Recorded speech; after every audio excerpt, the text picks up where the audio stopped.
இந்த தர்பூசணி பழத்தில் தான் லைகோபீன் அப்படின்ற அந்த ஒரு வேதிப்பொருள் அதிக அளவில் இருக்குது. இந்த லைகோபீன் நமக்கு என்ன மாதிரியான ஆரோக்கிய நன்மை கொடுக்கும்னு கேட்டிங்கன்னா 4 முக்கியமான நோய் ஏற்படக்கூடிய வாய்ப்பை கம்மி பண்ணிடும். முதல் நோய் என்னென்னா கண் பார்வை சம்மந்தப்பட்ட அத்தனை நோய்களுமே, மாலை கண் நோயாகட்டும், இல்லைனா கண்புரை, கிளவுக்கமா, கண் அழுத்த நோய், இது எதுவுமே ஏற்படாமல் தடுக்கும். ஏன்னா கண் பார்வையை நல்லா கூர்மையாக்கக்கூடிய முக்கியமான ஒரு வேதிப்பொருள் தான் இந்த லைகோபீன் அப்படின்றது. ரெண்டாவது, ஆஸ்டியோ ஆர்த்ரைட்டிஸ் இல்லை ஆஸ்டியோபோரோசிஸ் மாதிரியான எலும்பு வியாதி ஏற்படக்கூடிய வாய்ப்பை ரொம்பவே கம்மி பண்ணுறதோட மட்டும் கிடையாது, எலும்புகளை நல்லா அடர்த்தி அடைய செய்யும்.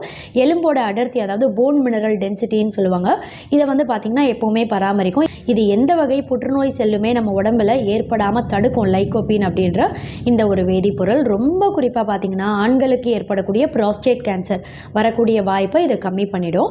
4வது, இன்னொரு முக்கியமான ஒரு நோய் என்னென்னா மாரடைப்பு, இது ஏற்படக்கூடிய வாய்ப்பையும் கம்மி பண்ணிடும்.